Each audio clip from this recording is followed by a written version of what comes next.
পার্থ চট্টোপাধ্যায়ের বিরুদ্ধে রাজসাক্ষী হচ্ছেন তাঁরই জামাই কল্যাণময় ভট্টাচার্য। সূত্রের খবর, আগেই ইডির মামলায় রাজসাক্ষী হতে চেয়ে আবেদন করেছিলেন তিনি। ইতিমধ্যেই তা মঞ্জুর করেছে আদালত। নিজের অপরাধ মাফ করে দেওয়ার আবেদনও জানিয়েছেন কল্যাণময়। গোপনে কল্যাণময়ের জবানবন্দির রেকর্ড করার নির্দেশ দিয়েছে আদালত। পার্থ চট্টোপাধ্যায় তার বিরুদ্ধে রাজসাক্ষী হচ্ছেন তাঁরই জামাই এবং ইডির মামলায় রাজসাক্ষী হতে চেয়ে আবেদন করেছিলেন কল্যাণময় ভট্টাচার্য। ইতিমধ্যেই সেই আবেদন মঞ্জুর করেছে আদালত এবং গোপনে কল্যাণময়ের জবানবন্দির রেকর্ড করার নির্দেশও দিয়েছে আদালত। শিক্ষানিয়োগ দুর্নীতি মামলায় পার্থ চ্যাটার্জি তার জামাই কল্যাণময় ভট্টাচার্য তিনি রাজসাক্ষী হতে চেয়ে আবেদন জানিয়েছিলেন এর আগেই, এবং ইডি মামলায় রাজসাক্ষী হতে চেয়ে আবেদন জানিয়েছিলেন কল্যাণময়। সেক্ষেত্রে ইতিমধ্যেই সেই আবেদন, কল্যাণময়ের সেই আবেদন কিন্তু মঞ্জুর করেছে আদালত এবং নিজের অপরাধ মাফ করে দেওয়ার জন্যও আবেদন জানিয়েছিলেন কল্যাণময়।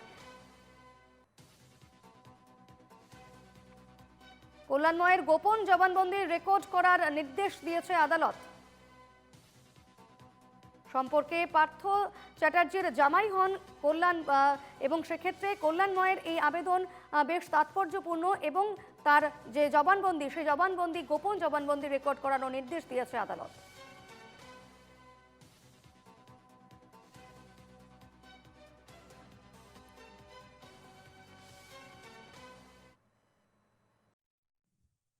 হতেই পারে জামাইয়ের মনে হয়েছে যে শ্বশুর মশাই বেশি বেশি অন্যায় করবে, তাই হয়তো সাক্ষী দিচ্ছে।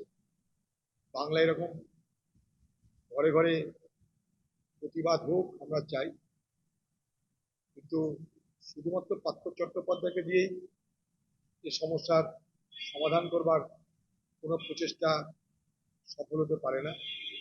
পার্থ চট্টোপাধ্যায় সেও কিন্তু একটা মানে যদি হুইল হয়, সে হুইলের একটা স্কোপ। হুইলটা হচ্ছে দুর্নীতির হুইল, দুর্নীতির চক্র। সে দুর্নীতির চক্রের এক একটা করে স্কোপ, কোনোটা রেশন মন্ত্রী, কোনোটা শিক্ষামন্ত্রী, অর্থাৎ বাংলা জুড়ে এই দুর্নীতি মুক্ত কবে হবে তার জন্য বাংলার মানুষ অপেক্ষায় থাকবে। পার্থ চট্টোপাধ্যায়ের বিরুদ্ধে রাজসাক্ষী হতে চেয়েছেন তাঁরই জামাই কল্যাণময় ভট্টাচার্য এবং ইডি মামলায় তিনি আগেই সেই আবেদন জানিয়েছিলেন যে তিনি রাজসাক্ষী হতে চান এবং সেই আবেদন ইতিমধ্যেই কিন্তু মঞ্জুর করেছে আদালত। কল্যাণময় তার জবানবন্দি রেকর্ড করারও নির্দেশ দিয়েছে আদালত। গোপনে তার জবানবন্দি রেকর্ড করা হবে। কল্যাণময় ভট্টাচার্য যিনি সম্পর্কে পার্থ চ্যাটার্জির মেয়ের জামাই।